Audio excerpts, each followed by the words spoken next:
Saudara, sebanyak 57 kelompok tani di Kabupaten Aceh Besar menerima bantuan pupuk organik cair dari Kementerian Pertanian. Bantuan ini diharapkan dapat mengatasi kesulitan pupuk subsidi yang dirasakan setiap memasuki musim tanam. 57 kelompok tani di Kabupaten Aceh Besar menerima bantuan pupuk organik cair dari Kementerian Pertanian. PJ Bupati Aceh Besar, M. Iswanto mengatakan, bantuan pupuk sebanyak 17.000 liter ini merupakan komitmen pemerintah setempat dalam mengatasi keterbatasan pupuk bersubsidi yang dirasakan petani setiap memasuki musim tanam padi.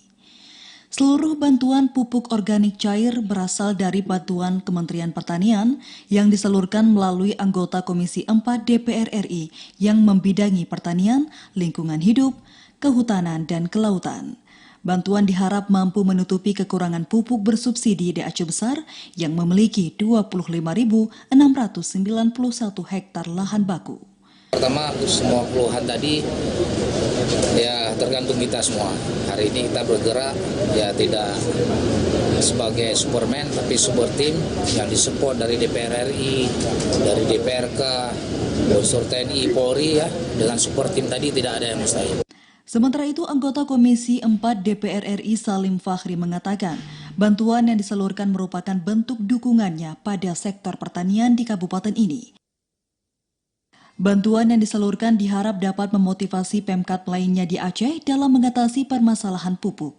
Ada bantuan pupuk organik melalui aspirasi saya yang kita alokasikan ke Kabupaten Aceh Besar.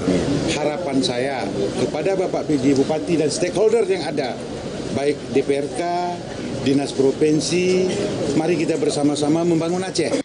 Sulitnya mendapatkan pupuk merupakan masalah yang selalu dirasakan petani di Kabupaten Aceh Besar saat memasuki musim tanam padi.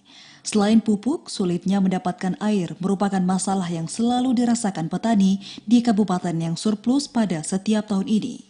Dari Aceh Besar, Arman Konadi, TVRI melaporkan.